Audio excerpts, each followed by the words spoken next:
بعضا در فضای مجازی در خیابان خیلی ها رو میبینیم که از ورود هوش مصنوعی به عرصه زندگیشون خیلی خوشحال هستن و به گونه‌ای تعریف میکنن از این هوش مصنوعی که انگار یک اتفاق نوعی قراره بیفته و قرار زندگیشون کیفیتش بهتر بشه. به هر صورت حق هم دارن. خب کسانی که لذت میبرن از تغییر تصاویرشون به واسطه هوش مصنوعی، کسایی که صدای فلان خواننده رو می‌ذارن رو فلان خواننده و با این هپی هستن، به هر حال با این از این امر خوشحالم. ولی خب خیلی هم حالا در بحث کاریشون استفاده میکنن و باعث شده که نیروی انسانی خودشون رو تعدیل کنن و از این بابت هپی هستن. ولی خب این شور و شوقی که در سطح جامعه علل خصوص نوجوانان در داخل ایران هست رو میتونیم مقایسه کنیم با تقریبا 15 تا 20 سال پیش، وقتی که فروشگاه‌های زنجیره‌ای فست فود در سرتاسر ایران شروع به بازگشایی کرد و این فرهنگ فست فود خوری گسترش پیدا کرد و می‌دیدیم که خیلی از مردم چقدر خوشحالن و هپی هستن که غذای خودشون رو در رستوران‌های زنجیری و فست فود می‌خورن و امروزه متوجه شدن، خیلی البته متوجه شدن که چه معایبی داشت فست فود خوردن و شیوع و گسترش انواع اقسام بیماری ها یکی از دلایلش همین نوع تغذیه بشر بود. ولی خب کماکان هستن آدم هایی که در ایران هنوز منتظر ورود لیبرال دموکراسی به داخل ایران و مکدونالد و KFC به داخل ایران هستن. حالا ما با اون جماعت کاری نداریم. حالا در مورد هوش مصنوعی هم دقیقاً یک چنین شور و شوقی در فضای جامعه تقریباً دیده میشه، مخصوصا قشر روشنفکر، و از اینکه جاروبرقی هوشمند میگیرن خوشحالن، وسایل خونهشون هوشمند خوشحالن، ولی خب نمیدونن که نهایتاً این در سند BC طی این 10 سال هوش مصنوعی به عنوان جمع‌آوری اطلاعات استفاده داره میشه و این بر صورت آدمایی که فکر می‌کنن مثلا سیری و الکسا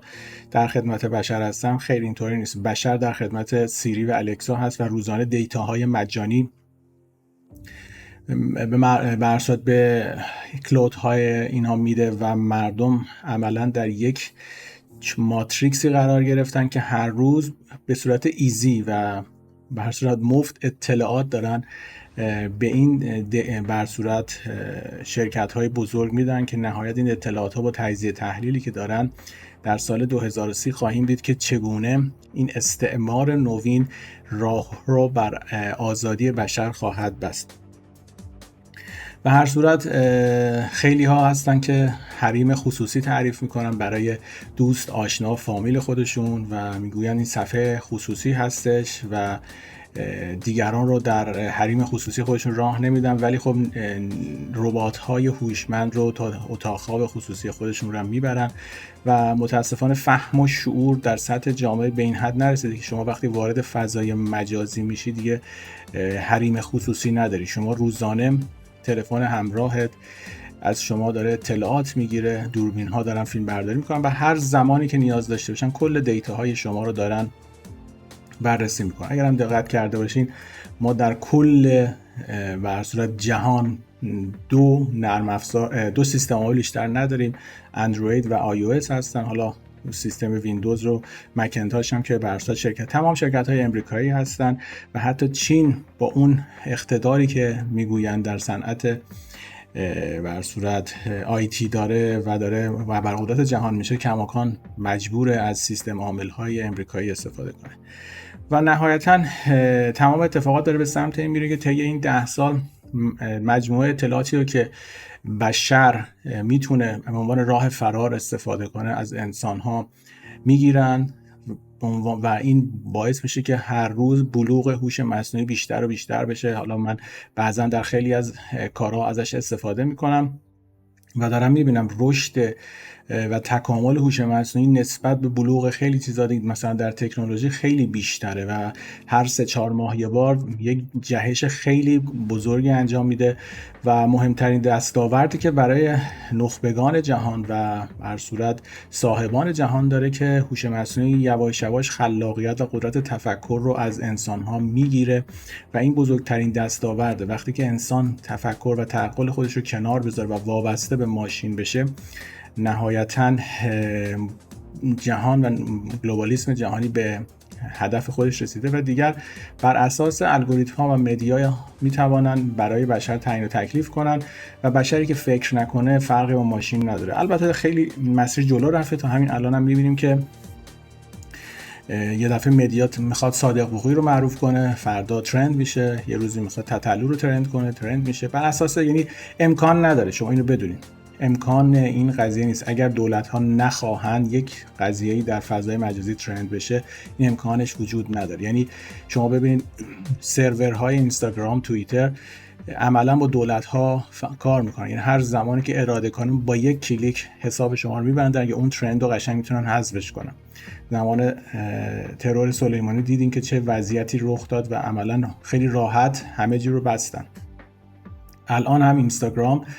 و توییتر با ایران فعالیت دارن. نمونهش هم اینه که به هر صورت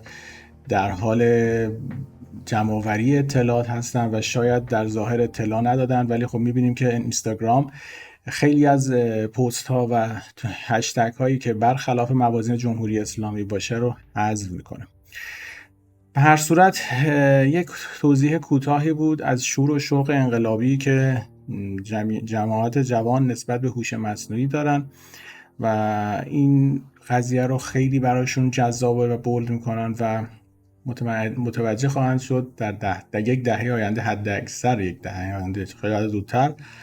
که چگونه همین هوش مصنوعی زندگی شما رو کنترل میکنه. اگر ما در یک جایگاهی قرار میگرفتیم که انسان باید ما رو قضاوت میکرد، بعضی موقع به هر صورت لطف و احساسات انسان ها ممکن بود دلخوش باشیم که در بعضی مواقع بتونن واقعا اون انسانیتشون تأثیر بذاره رو قضاوتشون. ولی خب وقتی هوش مصنوعی برای انسان تعیین و تکلیف بکنه،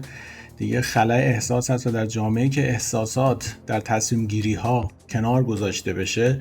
یک جامعه خشک و مضطرب و عصبانی و افسرده‌ای میشه که نمونهش الان مثلا در چین هست، در ژاپن هست، در کره جنوبی هست